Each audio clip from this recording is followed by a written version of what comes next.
Seja bem-vindo ao episódio dessa semana do Perguntando Teologia. Perguntando Teologia, que é um podcast que lança os seus episódios toda sexta-feira bem cedinho e você já pode conferir eles em qualquer plataforma de podcasts e também no YouTube. Eu sou Rafael Ladeia e hoje eu tô aqui com Tiago Jordão, que responde as nossas perguntas sobre cristianismo, sobre teologia no geral, um professor na área do ensino bíblico e teólogo. Tudo bem, Tiago? Tudo bem, Rafael? Graças a Deus, tudo bem, tudo certo. Estamos preparados para mais um episódio. Muito bem. Tiago, hoje a gente vai falar um pouco sobre a parábola do filho pródigo. E primeiramente, antes da gente entrar na pergunta principal, eu queria te pedir para você fazer um panorama geral, um resumo breve para os nossos ouvintes relembrarem ou até conhecerem essa parábola, pode ser? Poxa, vamos lá então. A gente fala agora sobre a parábola, muito provavelmente a parábola mais famosa contada por Jesus, né? Parábola que fala sobre um filho que é esbanjador, é esse o significado da palavra pródigo, um filho que ele esbanja. E Jesus conta essa parábola, né, trazendo a história de uma família em que um pai tem dois filhos, um filho mais velho, um mais novo, e o filho mais novo ele se dirige ao pai, pedindo pro pai, falando: pai, eu quero a minha parte da herança, né? Me dá aí aquilo que me pertence como seu herdeiro. A gente fica imaginando Jesus contando essa parábola para as pessoas e é muito difícil para nós, como ocidentais, imaginar a reação das pessoas no momento em que Jesus traz essa história, né? Cria essa história e conta isso logo de início, de um filho que pede para o pai a sua herança, porque isso não existe, né? Isso não existe uma herança que é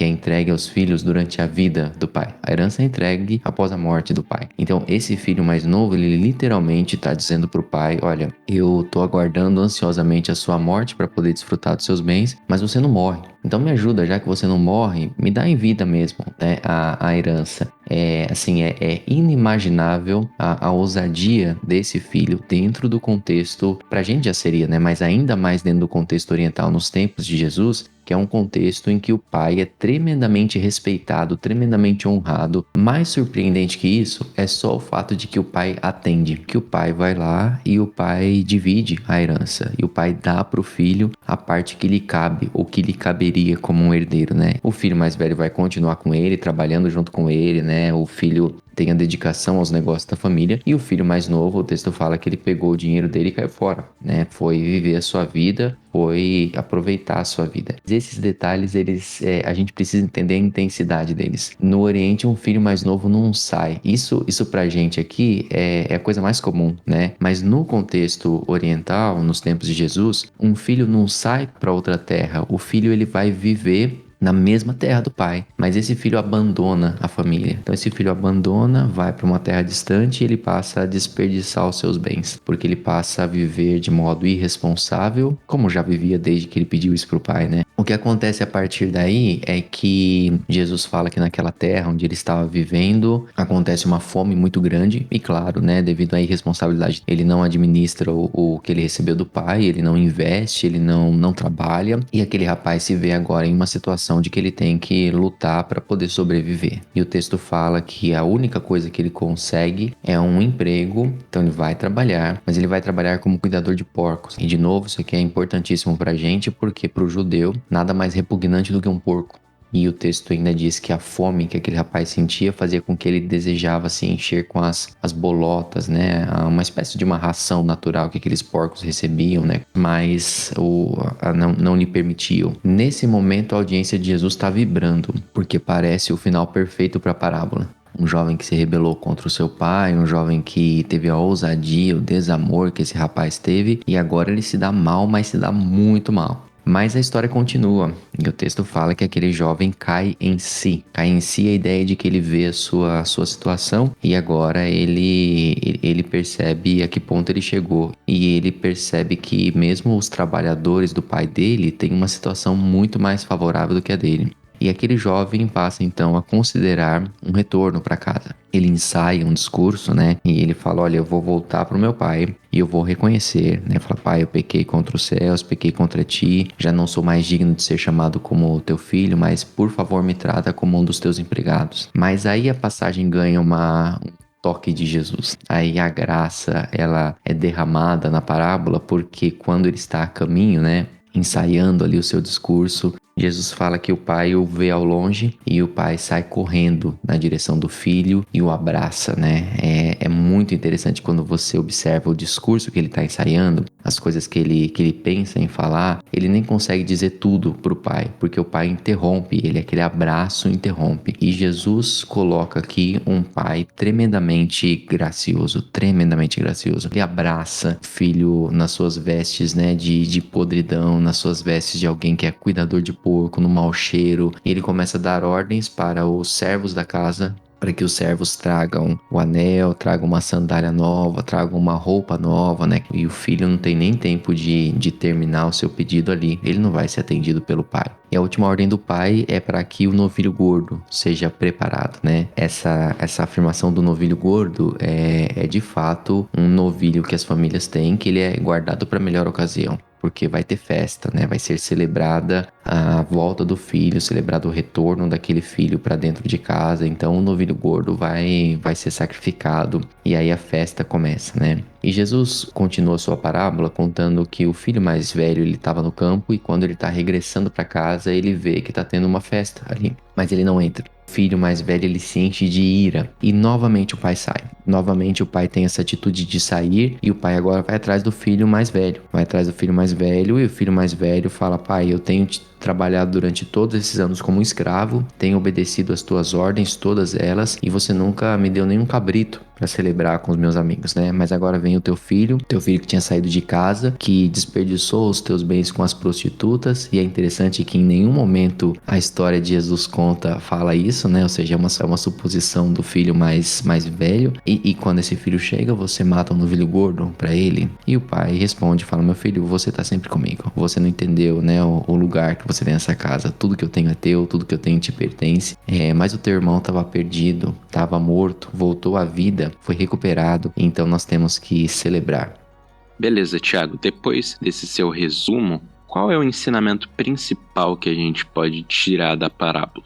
Essa imagem do pai que sai para receber o filho pródigo, ela é tão forte para nós que ela rouba a nossa atenção. E normalmente quando a gente pergunta para as pessoas qual que é o ensinamento dessa parábola, as pessoas elas entendem essa ideia de que, olha, o principal ensinamento é que Deus nos recebe como nós estamos, né? Ou seja, nós nos identificamos como o filho mais novo, né? Nós nos identificamos como o eu perdido pecador, longe do meu Senhor, e a imagem de um Deus que vem na nossa direção, que entrega o seu filho, que nos resgata. Se fosse esse o ensino da parábola, nós terminaríamos na parte em que o filho volta para casa e é recebido com o pai. Mas nós temos um outro irmão na parábola. E esse outro irmão é que muda completamente o sentido da parábola. Veja, nós não estamos dizendo que não é perceptível nessa parábola o amor de Deus por nós. É claro que é. Entretanto, a gente tem que ler essa parábola dentro do seu contexto. E qual que é o contexto dela? Essa parábola está em Lucas 15 e ela aparece junto com outras duas parábolas, a parábola da ovelha perdida e a parábola da moeda perdida. São 3 parábolas sobre coisas que estavam perdidas e que são encontradas, e que existe uma festa quando essas coisas são encontradas. Nós temos 3 casos, 3 parábolas agrupadas aqui e contadas por Jesus de modo sequencial, uma na sequência da outra. Por quê? Porque no começo do capítulo, Lucas traz pra gente qual é o cenário e a situação em que Jesus conta essas parábolas, que é os publicanos e pecadores estavam se reunindo para ouvir Jesus. Ou seja, gente rejeitada pela elite religiosa de Israel. Gente rejeitada e tida como escória da humanidade, estavam sendo atraídas por Jesus. Estavam se reunindo para ouvir a palavra de Deus. Pessoas que qualquer fariseu vai olhar e falar: mas vocês estão vivendo contra Deus, o que vocês querem com Deus? O que vocês querem aqui com esse Jesus ouvindo a palavra de Deus? Então, em Jesus, os injustos estão chegando para ouvir a palavra de Deus. Os injustos estão chegando para ouvir os ensinamentos. Então, o texto fala no versículo 2 que os fariseus e os mestres da lei, eles se unem para criticar Jesus, falar: esse homem recebe pecadores, esse homem se junta com pecadores, e eles pretendem usar isso para desqualificar o ministério de Jesus. E o texto fala que então Jesus lhes conta essas parábolas. Ou seja, essas parábolas, e a parábola do filho pródigo ela está inclusa, é uma parábola em que Jesus pretende mostrar que existe uma associação muito clara aqui entre filho mais novo com os pecadores e filho mais velho com os líderes religiosos. Ou seja, é a ideia de um Deus tem os seus 2 filhos. Ele tem os filhos mais velhos, né, ou que são representados aqui pelos fariseus, pelos mestres da lei, aqueles que, como israelitas há mais tempo, receberam a lei, receberam os mandamentos de Deus, e tem também os filhos mais novos, que são aqueles que têm essa atitude de receber a lei, mas de se revoltar contra Deus e de se tornar pecadores e de sair e de viver de modo irresponsável. Mas em Jesus, esses filhos estão retornando, esses filhos mais novos. Esses pecadores estão voltando para ouvir a palavra de Deus. Esses pecadores estão voltando para o Senhor, estão voltando para casa, estão voltando a ter interesse pela comunhão com a casa. E eles só querem ser tratados como empregados, eles só querem ter um lugar ali para ouvir a palavra de Deus. Mas Deus é amoroso demais para permitir que filhos sejam tratados como empregados. Então ele vai trazer esses filhos para dentro da casa, vai trazer esses filhos para dentro da comunhão do lar, e isso obviamente revolta o filho mais velho. E quem é o filho mais velho? São os fariseus, são os mestres da lei, são aqueles que há mais tempo estão convivendo dentro da casa, convivendo com os mandamentos do Senhor, com as ordens do Senhor, mas que obviamente estão falhando na atitude que deveriam ter. Jesus mostra então com essa parábola que nós devemos nos alegrar quando pecadores estão voltando para Deus, e os fariseus não estavam se alegrando. Os fariseus estavam se enchendo, junto com os mestres da lei, de inveja, de um sentimento ruim, de um sentimento de que a justiça não foi feita e de que pecadores não deveriam estar dentro de casa, assim como aquele filho mais velho olha e vê que o seu irmão não deveria estar dentro de casa. Entendi, Tiago. Mas mesmo assim, muitas vezes quando a gente está lendo a parábola, a atitude do filho mais velho não nos é estranha, né? Não nos causa tanta estranheza. Parece até que ele tá sendo alguém justo ali naquela história. A gente pode interpretar dessa forma mesmo? Não podemos. Na verdade, nós interpretamos porque isso mostra, né, realmente a necessidade da parábola. Parece justo quando nós olhamos as reivindicações do filho, mas quando a gente tem um olhar um pouquinho mais de perto, a gente percebe o seguinte. Em primeiro lugar, observa que aquele filho, ele se trata como um escravo do pai. Ele fala, todos esses anos eu tenho trabalhado como um escravo. Ou seja, aquele filho não se enxerga como filho. E aqui a gente percebe que o problema dentro dessa casa não se restringe ao filho mais novo que olha para o pai e vê para o pai como uma fonte de dinheiro, né? E pede o seu dinheiro para cair fora. Porque o filho mais velho, que parece que agiu certo, que ficou na casa, né? Que continuou ao lado do pai e que a gente olharia e falaria, poxa, olha que filho, né? Que filho sensato, olha que filho fiel à sua família. Na verdade, ele também não tem o amor que deveria pelo pai. Porque a postura que ele se enxerga pelo pai não é como alguém que estava ali junto ao pai pelo amor que ele tinha, pelo entendimento que ele tinha de que ele é parte daquela família. Ele se vê como um escravo. Então, percebe que interessante? A gente tem, Rafinha, no filho mais novo, alguém que sai de casa e que precisa sair de casa para perceber e falar assim, quer saber? Eu vou voltar para casa, você é um servo do meu pai. Você é um escravo do meu pai. Se meu pai me receber assim, já tá bom demais. E quando ele é recebido pelo pai, ele descobre que o pai não quer ele como servo, o pai quer ele como filho. E aí nós descobrimos então, na sequência, pela atitude do irmão, que o irmão, todos esses anos, está trabalhando dentro de casa, se vendo já como um servo. Então, mais uma vez, a gente percebe que não era só o filho mais novo que estava de olho no dinheiro do pai. A lamentação desse filho não é porque ele olha e ele pensa que, de repente, o pai faltou com justiça, trazendo para o irmão algo que o irmão havia desperdiçado. É que o pai faltou com justiça, na visão dele, ao não dar para ele as coisas que ele julga que o irmão recebeu e ele não recebeu. O que ele não entende é o papel que ele tem dentro da casa. O pai falando pro filho, falando, meu filho, você não entendeu que você não recebeu nada porque tudo é teu. Você não entendeu que você não recebeu nada porque aqui dentro você não é um servo, você é família. Aqui dentro você não é escravo, você é parte da família, você é a essência da família. Meu filho, você está sempre comigo e tudo aquilo que eu tenho é teu. Aquele filho já tinha recebido tudo, mas ele não conseguia desfrutar de tudo que ele tinha recebido, porque para desfrutar tudo que ele tem recebido, isso aqui é bem importante pra gente, ele precisa estar em comunhão com o Pai, porque tudo que ele tem também é do Pai. Ele só vai desfrutar tudo que ele tem quando ele está em comunhão com o Pai. A grande questão, e essa parábola, ela é de fato uma obra de arte de Jesus, porque ela termina sem a gente saber se o filho mais velho voltou, entrou na festa e falou, não pai, tu tens razão, né, e eu vou celebrar junto, eu vou entender e aceitar aceitar o meu papel dentro dessa família, vamos receber o nosso irmão, o nosso filho dentro de casa, ou se o filho fica do lado de fora. A parábola não diz pra gente como termina,